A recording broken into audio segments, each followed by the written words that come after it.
इन दिनों एक नई चीज बेहद नजर आ रही है और वो ये है कि पश्चिम बंगाल की मुख्यमंत्री ममता बनर्जी इन दिनों भारतीय जनता पार्टी की बेहद नजदीक नजर आ रही हैं, चाहे वो अमित शाह हो या फिर नरेंद्र मोदी। तो जानेंगे इसके पीछे का वजह क्या है। नमस्कार, प्रेस जागरण में आपका स्वागत है। मैं हूं स्वाति सुमन और मेरे साथ मौजूद है राजनीतिक विश्लेषक सिमरनजीत सिंह। तो सर, आपको क्या लगता है इसके पीछे का वजह क्या है जो ममता बनर्जी का भारतीय जनता पार्टी से इतना जो नज़दीकी बढ़ रहा है, उस पर आपको क्या लगता है? देखिए, ममता बनर्जी की भारतीय जनता पार्टी के साथ नज़दीकी कब से दिखी है? पिछले हफ्ते पश्चिम बंगाल की राजधानी कोलकाता में ईस्टर्न जोनल काउंसिल की एक मीटिंग हुई।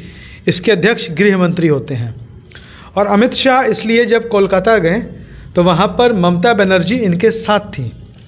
और साथ होना एक अलग चीज़ है और राजनीति में चाहे आपस में जितनी भी कटुता हो, बयानों में जितनी भी तलखी हो, जब दो दल के नेता आमने सामने होते हैं तो आपस में बहुत शिष्टाचार से एक दूसरे का अभिवादन करते हैं।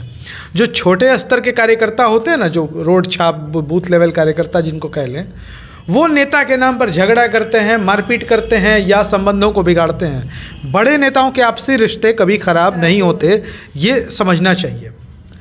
ममता बनर्जी और नरेंद्र मोदी, अमित शाह के बीच जो बंगाल में विधानसभा के चुनाव हुए तो बयानों के बाण खूब चले।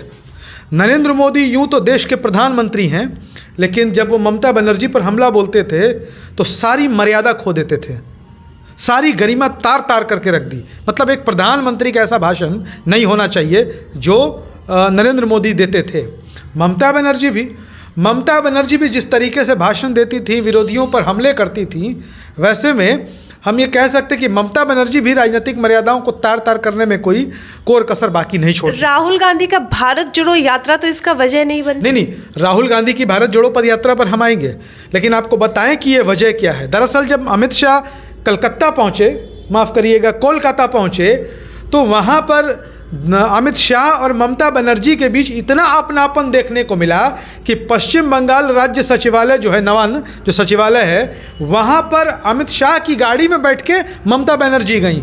दोनों नेता 20 मिनट तक एक दूसरे के साथ अकेले बतियाते रहे। मतलब जिन नेताओं को हम एक दूसरे का दुश्मन समझते हैं वो 20 मिनट तक एक दूसरे के साथ रहें, 200 मीटर तक दोनों साथ साथ चलें।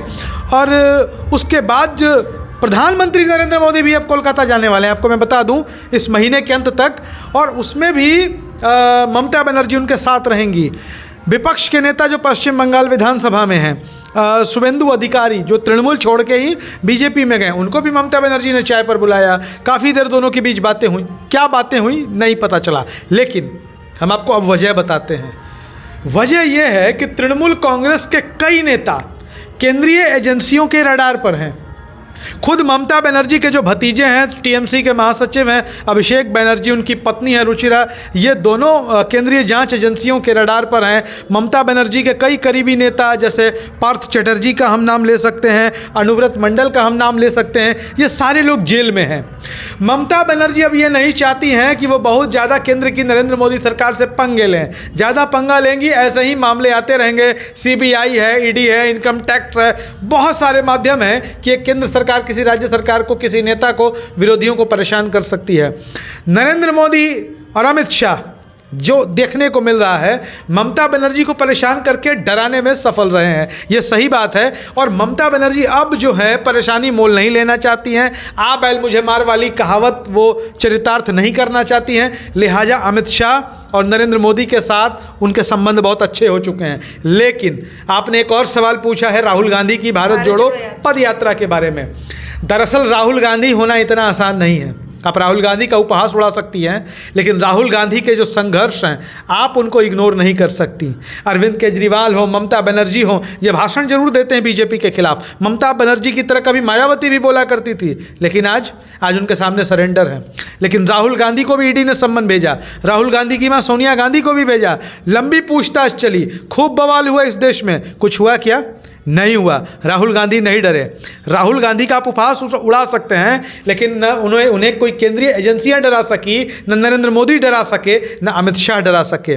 और रह गई बात राहुल गांधी और कांग्रेस पार्टी की, तो नरेंद्र मोदी की भी दुश्मन कांग्रेस, ममता बनर्जी की दुश्मन कांग्रेस, दोनों लगातार हमला बोलते रहते हैं। और एक कहावत है कि दुश्मन का दुश्मन दोस्त होता है, तो वही दुश्मन के दुश्मन अब दोनों दोस्त बन चुके हैं। यही एक वजह है कि अमित शाह और नरेंद्र मोदी के साथ ममता बनर्जी के रिश्ते अच्छे हो चुके हैं। ममता बनर्जी का भाव बदले हुए दिखाई दे रहे हैं।